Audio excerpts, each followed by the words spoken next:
बह के ते सानू रोड़े मारन असीं नहीं करते। जेड़े खांदे ने वो वे खाण।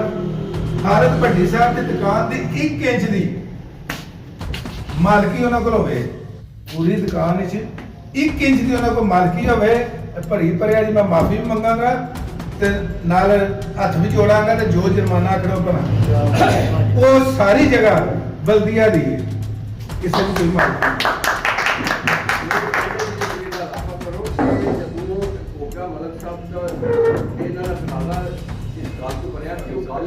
गल ही है सी कि राती कीड़े भगवान ने कहा कि ਅਸੀਂ ਢਾ ਦੇਣੀ ਹੈ ਜਗ੍ਹਾ ਇਹ ਨਹੀਂ ਗੋਗੇ ਮਲਕ ਨੂੰ ਆਖਿਆ ਸੀ ਮੇਰੇ ਨਾਲ ਗੱਲ ਹੋਈ ਹੈ, ਮੈਂ ਰਾਜਨਾਮਾ ਕਰਵਾਉਣ ਦੀ ਕੋਸ਼ਿਸ਼ ਕੀਤੀ ਹੈ।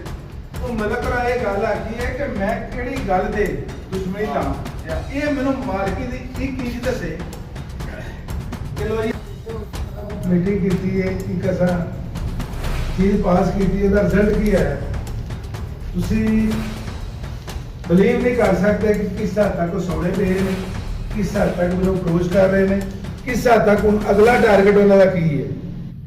अगला टारगेट ये वे कि यह जेडे बंदे सानू लभदे ना इन्हां नूं तरोड़ के ते विच वाड़ लईए।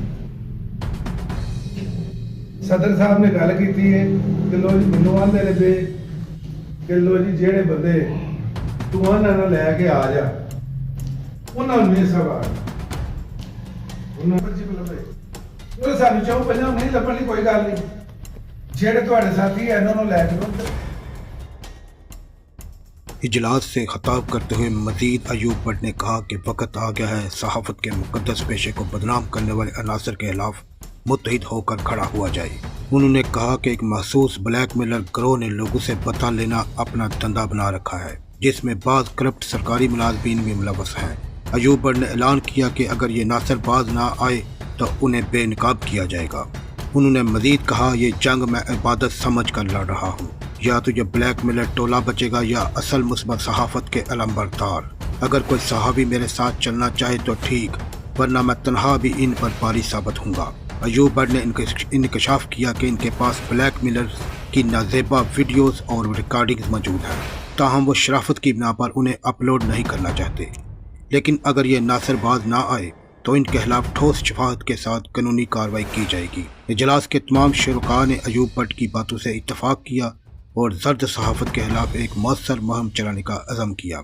शुरका ने कहा कि तारीख हमेशा जुल्म के खिलाफ डट जाने वालों को याद रखती है और अब वक्त आ गया है कि असल और मुस्बत सहाफत को बहाल किया जाए। मज़ीद बड़े फैसले मतवक्को हैं। सहाफ़ी बरादरी का इत्तेहाद अब अहम मोड़ पर पहुँच चुका है। इजलास में आइंदा दिनों में बड़े फैसलों का अंदिया दिया गया और ये अज़म जाहिर किया गया कि सहाफ़ी बरादरी किसी भी दबाव या धमकी के बगैर सच्चाई की राह पर गामज़न रहेगी।